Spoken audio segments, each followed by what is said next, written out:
Okay, hello everyone. Great evening. Thank you everyone for joining this session and greetings from Prague.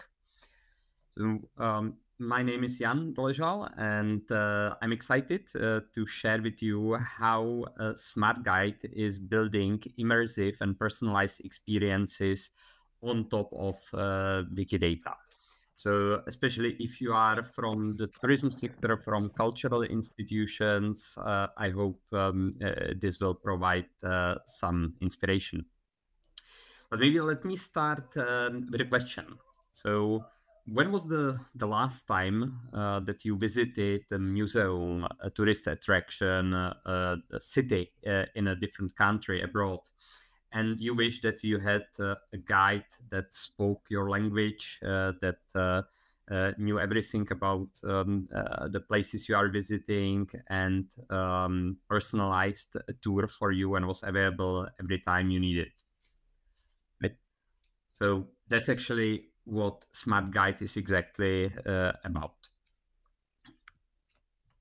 So SmartGuide is an AI-powered platform for digital travel guides and smart destination management that tourist destinations, museums, and cultural institutions use to show around their visitors and to engage them with stories. Today, there are over 2 million travelers using SmartGuide in more than 1,600 destinations worldwide. So the cultural institutions, they often have incredible knowledge, but it's very often kind of hidden, trapped in exhibits, texts, and PDFs or some live guides, and that does not match the expectations of the visitors that expect something much more immersive and engaging. Their attention span is shorter. And then, many of these cultural institutions, they just were developing their apps to show their visitors around, but that does not work very well, and most of them fail. So at SmartGuide, we believe that people should not reinvent the wheel and rather build on top of what is available. So like Wikidata, and Wikidata provides the data, and we provide the technology to engage visitors. By the way, if you have any questions, feel free to put it in the chat, and I will get back to that towards the end, unless there is something that, if there is something really important, then please shout out. Okay, so so the SmartGuide app, which you can actually download for free from the App Store, Play Store, to try it out. It turns every phone into an engaging personal guide, and it guides you independently outside of the crowds and tells you stories from local guides as you walk about the places that you visit. Both outdoor in cities, but also inside when you go to museums, let's say, or galleries. So it's a guide in your pocket. And it uses heavily audio. So basically all the information you can read, but you can also listen to that in audio, which makes it much more engaging. You don't have to read anything. You basically just put your headphones on, and it's very natural, like when you have a guide talking to you. And we found out that travelers tend to consume 3 or 4 times more content when they can just listen as opposed to reading something. So they can get much deeper, and they actually don't have to look at the screen. They can really immerse in the environment, in the place they are visiting. And we can make it even more interactive with augmented reality, putting different objects, bringing it to life, quizzes or videos. And then SmartGuide takes care care of all the operations, maintenance, unlike these traditional hardware audio guides that you may know from museums that require renting and cleaning, disinfecting, repairing, and so on. Charging, of course.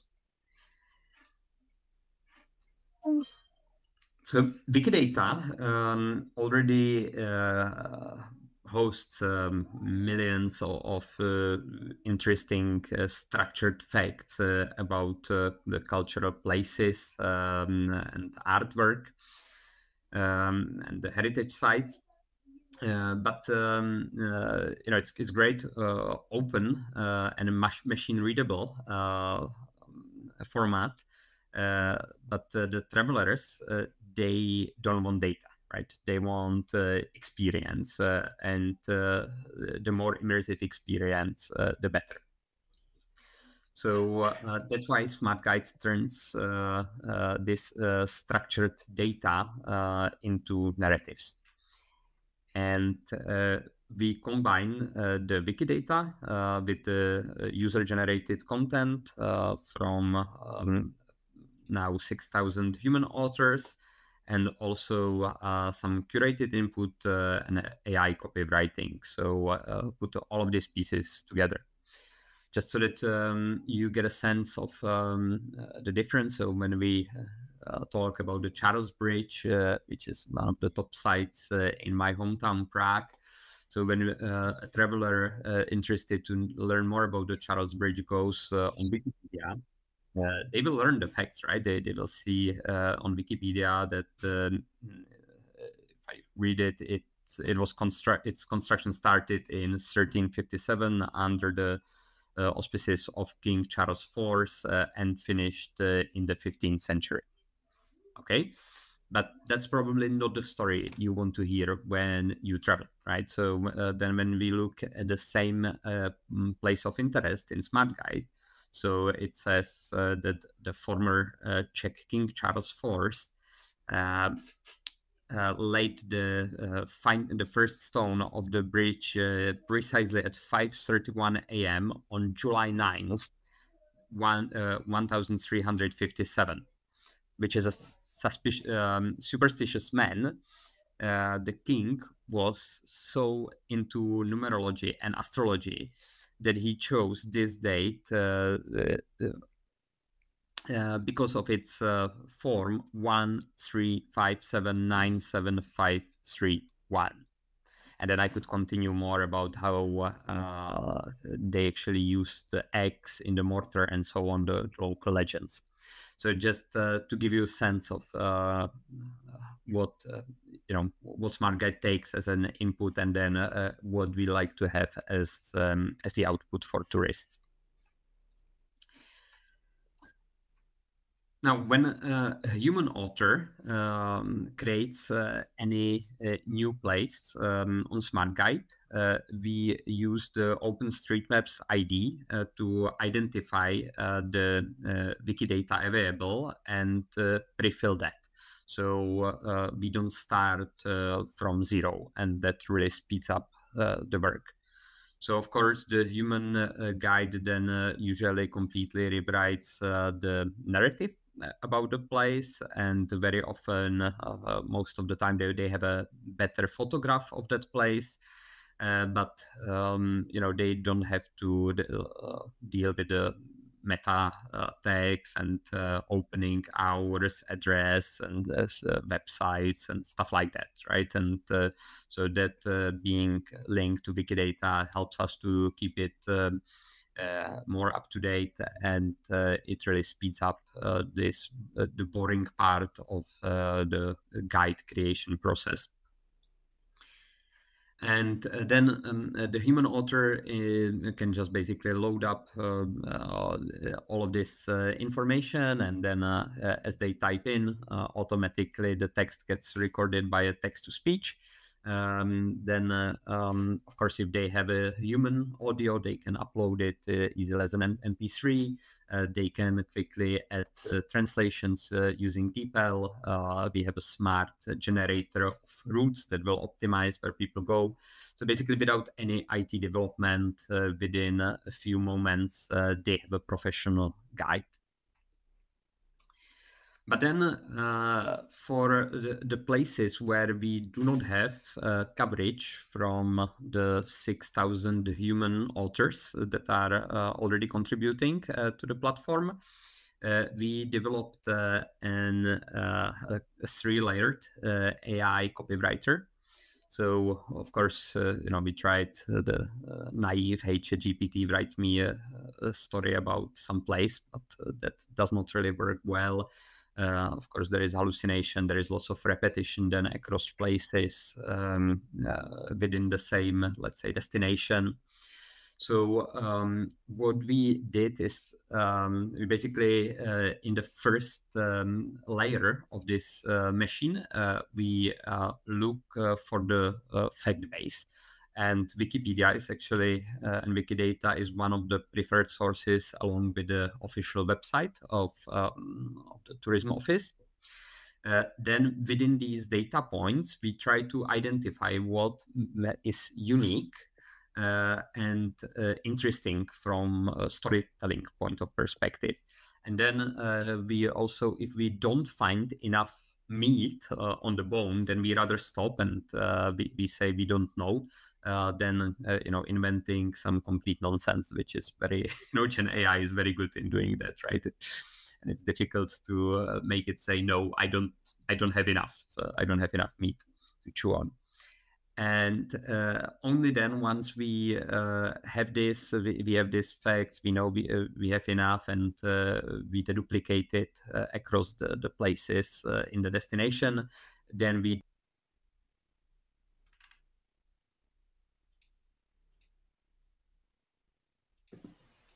You are muted, Jan, sorry.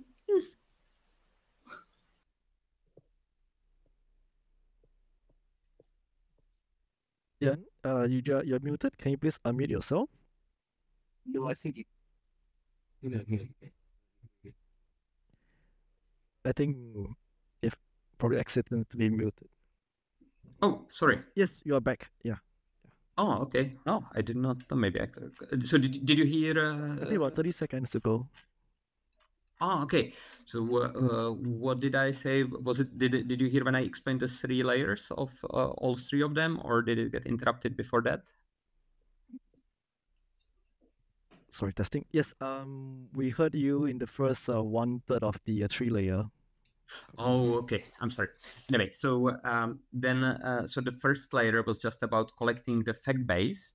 Then the second layer, we will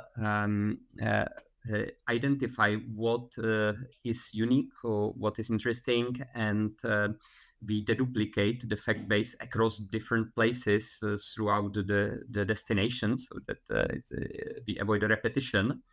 And then we also check whether we have enough meat on the bone, so that if we don't have enough, we rather say stop, because the large language models, they are great in making up stuff if they don't have enough content. And only then in the last phase, we will use the large language model to spell out the story, which is something that it can do really well.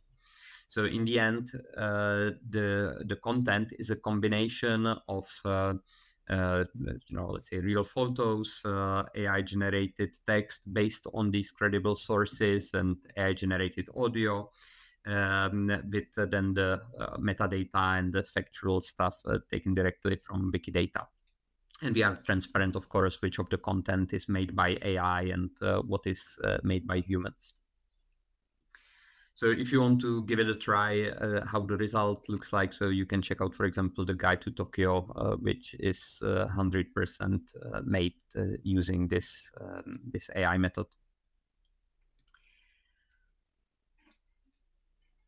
Okay, well, then once we have the guide ready, the author can easily translate it into 30 languages, and we can do that including the audio recordings, which, here everyone speaks English, but when you look at the travelers that visit popular destinations, they speak a long long list of languages, And very often when you have a Chinese or an Italian, you know, they can understand maybe a little bit in English, but if you can provide them the story in their native language, they get much deeper. They build a deeper connection with the place, and they prefer that.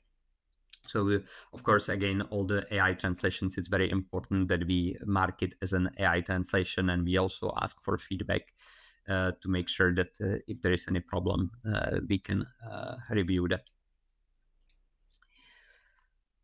And besides using the Wikidata, we also built on top of other open data sources like the German National Tourism Board Knowledge Graph, which builds basically build up a database of all the tourist places and tourist related activities across all of Germany. And so in this case, we also just build an API and connect directly to that. So then cities like this one is Leipzig or others in Germany, they can build on top of this data. And what they really appreciate when we talk to them is that they don't have to worry about these opening hours and stuff like that, that we can load it directly, and they just focus on their stories. But it doesn't stop there. So when we have all of this data, we run it through our machine learning that we trained on 20 million points of interest that was categorized, also using lots of Wikidata. And we understand what every piece of content is about. And then we observe how the travelers interact with this content, you know, whether they open some place, if they visit the place, if they finish listening to the story. And based on that, we built up their individual interest profile along more than 100 dimensions. And then we basically do something very similar, like when you open your YouTube channel, you will get very different recommendations on videos to watch than when I open it or someone else at this conference. And that's what we do with the travel places. So then even in the popular destinations, we show the top sites that, you know, travelers, we cannot hide it from them that there is a Big Ben in London. Everyone wants to,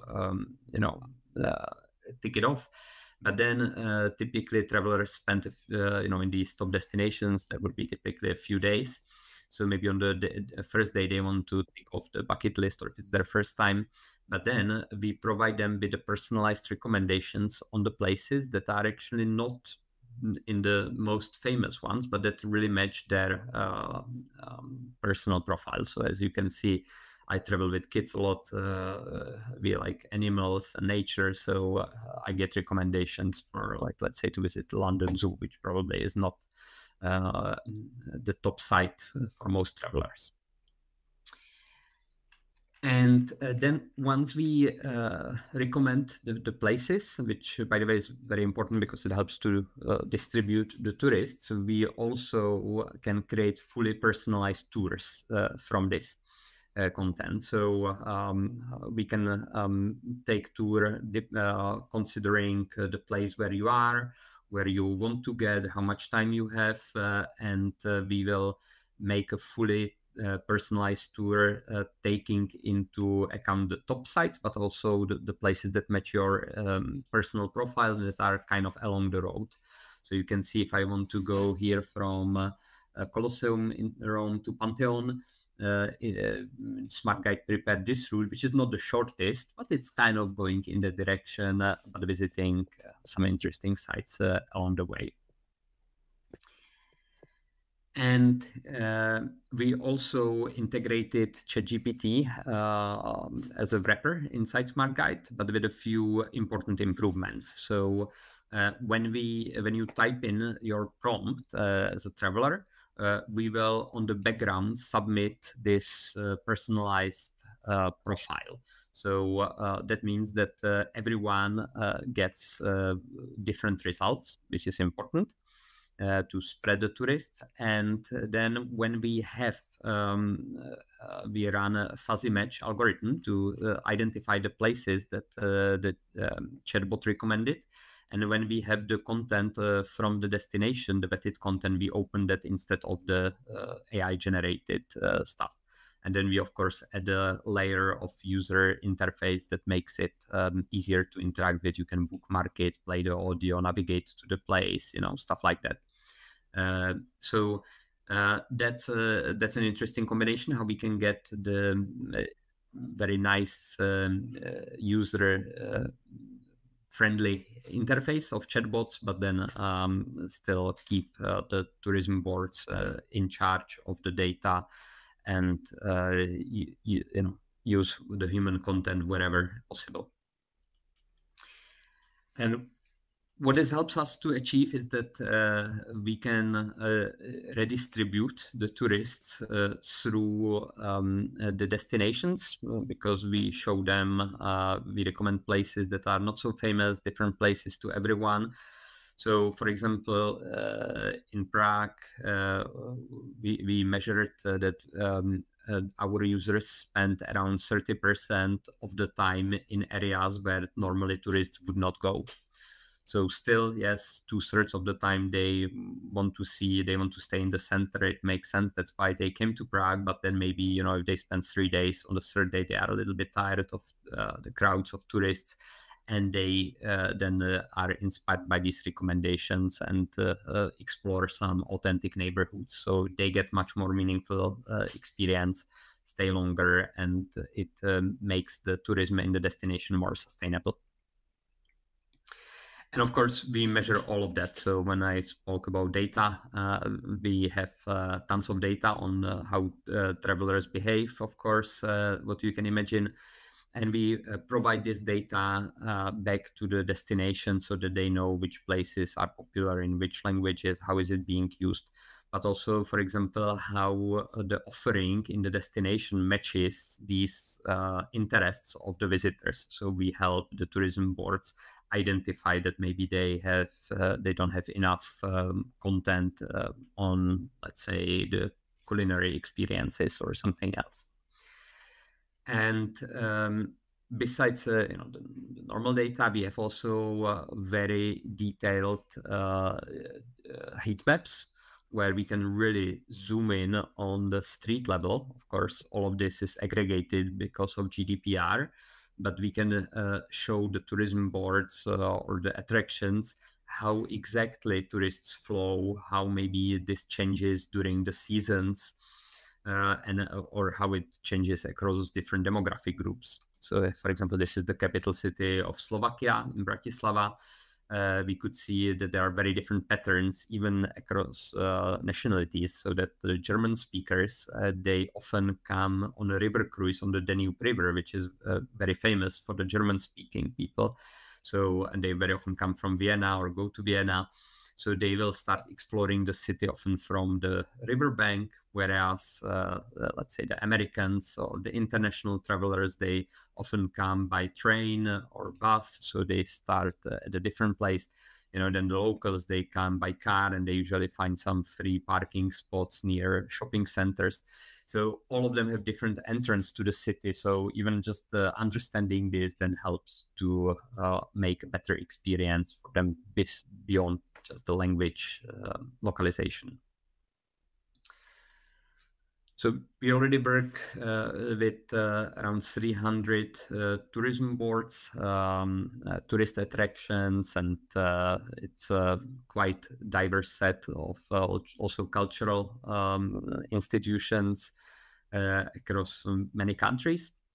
So the solution is very versatile, and the technology, basically wherever you want to guide someone, even if it's like this example in Switzerland, Jungfraujoch Glacier, where you go on a cable car, then inside the glacier without Wi-Fi, without any signal, we can still work with Bluetooth beacons and other technologies. So it works everywhere. Or here is an example from Austria, where we have a augmented reality angel flying around the Silent Night Chapel, as this famous music plays when you visit the chapel, to really bring it, to life. So thank you for the attention, and if you have any questions, I will be very happy to take them now. Thank you, Jan, for the wonderful presentation. I understand you're joining us for the first time, and welcome to WikidataCon and the community. We have a question / comment from Klaus. Let me just read out very quickly. There is a human in the loop between a Wikipedia article to Wikidata and guide, question mark, right? We recommend in Freiburg, CH, probably Switzerland, or sorry, my glasses. And see, probably the QR codes for German and French Wikipedia article, and there are some on interesting points, but as in detail as there is usual. Maybe yours is an alternative. Is there a link? What's to do for being a part of your community from the touristic responsible or managers or something? Yeah. So if I understand it correctly, yes. So there is the human link, yes. So unless we just, like in the Tokyo example, that's purely written by AI, and then we say the author is AI, right? Like where we did not have any human authors. But we work with, as I mentioned, hundreds of tourism boards where SmartGuide is the official guide for the destination. And in these cases, we work with the tourism board. Very often, there are also other content authors. So let's say in Prague, we have content from maybe 20 different content authors. Tourism board is one of them, but then also some others, because everyone has a little bit different take on the city, different type of stories and so on. But then when we work with the tourism board and they can basically shape the content, we always give them a veto right. So if there is something that they don't like, they can veto it.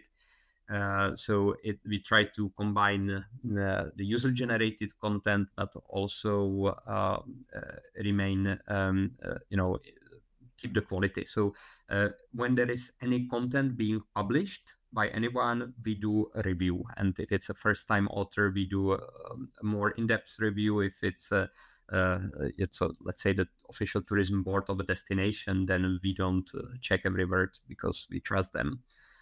So all the content basically passes through some review besides the one that is purely AI generated and clearly labeled as such. So I hope that answers. Thank you. But definitely, if you have, that's like our goal is to work with the tourism boards as much as possible. So this is a solution for tourism boards for the cultural institutions. Thank you. I just have a question. Curious to know whether there's a way for your project to feed back to Wikidata. Should there be errors or, information is outdated from the destinations as reported by your users? If there's no way at this moment in time, do you think, is there a plan to have a way for your users to feedback to Wikidata so that we can improve the data of Wikidata as well? Yes, that's actually a great idea. We do not have this feedback loop yet, and that's maybe something we can also discuss after the conference. For now, it doesn't happen too often, but yes, we had, for example, someone reported that a statue in a park in one town I remember was misplaced. It was just a few meters off, but it was on the other side of the path. Just a small thing. So yes, we correct it in SmartGuide, but we don't feed it back to Wikidata. But we also actually, on behalf of some clients, we edited Wikidata because usually, when, for example, when there was a request, we did a guide for the Harvard campus, and they built a new building on the campus, which was actually not in the maps yet. So when we did a guide for them, we also requested that, because we take the OpenStreetMaps, for example, as the underlying data source. So we pushed these changes through. So basically that can work in a similar way for the rest of the data. Thank you. That will be very, very useful. Improving the data quality of Wikidata, and given that the project that you have has so much outreach, it will be very, very good for us. Ishmin has a comment that surveillance as a problem, I'm afraid. Do you want to spend the next few seconds to quickly talk about, whether SmartGuide, because you collect a lot of data, and whether surveillance is actually an issue of concern to users and to people who learn about SmartGuide? Mm-hmm. So of course, all of this data is processed in line with GDPR. I think probably most of you will be familiar with that. So it's very strict, and we have no way of tracking the data down to the individual person. So it's always analyzed, displayed as aggregated, and it's disconnected from any information that could identify the person. So that's from the perspective of the traveler.